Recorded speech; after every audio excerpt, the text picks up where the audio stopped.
నమస్తే, welcome to be alert.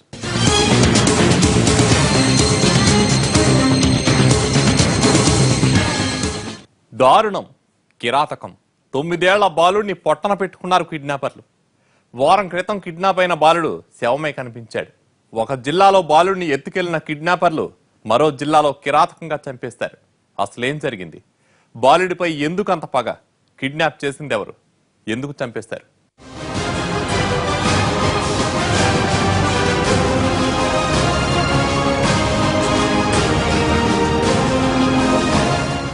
తొమ్మిదేళ్ల బాలుడి దుర్మరణం ఓ సైనికుడి కుటుంబంలో అంతులేని విషాదం నెలకొంది. నల్గొండ జిల్లా కోదాడ మండలం మొగలాయికోట గ్రామానికి చెందిన గోపాల్ రెడ్డి సిఆర్పీఎఫ్ జవాన్ గా పనిచేశాడు.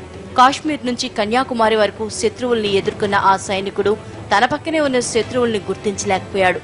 అతని కుమారుడు బలయ్యాడు. గోపాల్ రెడ్డి సిఆర్పీఎఫ్ నుంచి రిటైర్ అయ్యాక కోదాడలోని ఓ బ్యాంక్ లో గన్మ్యాన్ గా పనిచేస్తున్నాడు. అతనికి 2 కొడుకులు. చిన్న కొడుకు పూరి జగన్నాథ్ రెడ్డి కోదాడ పట్టణంలో ఓ ప్రైవేట్ పాఠశాలలో చదువుతున్నాడు. ఈ నెల 13న వినాయక నిమజ్జనం ఉత్సవాల్లో పాల్గొనేందుకు వెళ్లాడు. అప్పటి నుంచి కనిపించకుండా పోయాడు. బాలుడి కోసం తల్లిదండ్రులు అంతటా గాలించారు. బంధువులు ఇళ్లకు వెళ్లారు. ఎక్కడా ఆచూకీ దొరకలేదు. పోలీసులకు ఫిర్యాదు చేశారు. పేపర్లలో ప్రకటనలు ఇచ్చారు. నల్గొండ, ఖమ్మం జిల్లాలతో పాటు విజయవాడలో పోస్టర్లు అతికించారు. అయినా ప్రయోజనం లేకుండా పోయింది. బాలుడు అదృశ్యమైన వారం తర్వాత ఖమ్మం జిల్లా గుర్రాలపాడు దగ్గర మృతదేహం బయటపడింది. రోడ్డు పక్కనే ఆనుకుని ఉన్న బావిలో బాలుడి మృతదేహం చూసి ఓ రైతు పోలీసులకు సమాచారం ఇచ్చాడు. కిడ్నాప్ అయిన రోజే బాలుడి హత్య జరిగిందని భావిస్తున్నారు. ఇక్కడే హత్య చేసి బావిలో పడేశారని అనుమానిస్తున్నారు.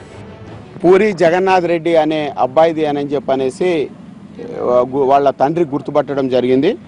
ఈ పిల్లవాడు 13వ తారీఖు నాడు కోదాడ మండలం మొగలాయికోట గ్రామం నుంచి మిస్ అయినాడు. ఈరోజు ఈ బాడీ ఇక్కడ ట్రేస్ చేయడం జరిగింది. దీన్ని పోస్ట్మార్టం పంపిస్తున్నాము. దీంట్లో కోదాడ పిఎస్ లోపల కూడాను కేసు రిజిస్టర్ చేయడం జరిగింది. బాలుడు అదృశ్యమయ్యాడని తెలిసినప్పటి నుంచి ఆచూకీ కోసం గాలిస్తూనే ఉన్నామని చెప్తున్నారు పోలీసులు.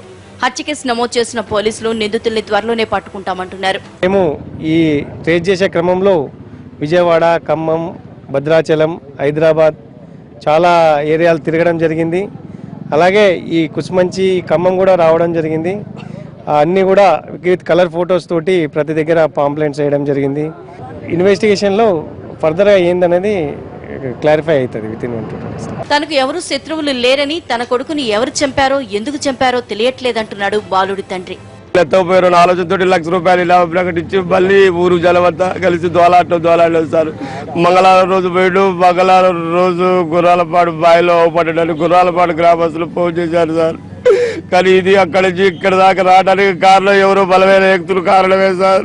ఎవరి మీద అనుమానం ఉందా? అనుమానం ఉంటే సార్ మీ మీడియాలు చెప్పాల్సిన అవసరం లేదు. నేను వాడికాడికి ముందు నేను పోతా సార్. బాలుడిని వెతకటంలో పోలీసుల వైఫల్యం ఉందన్న ఆరోపణలు వినిపిస్తున్నాయి.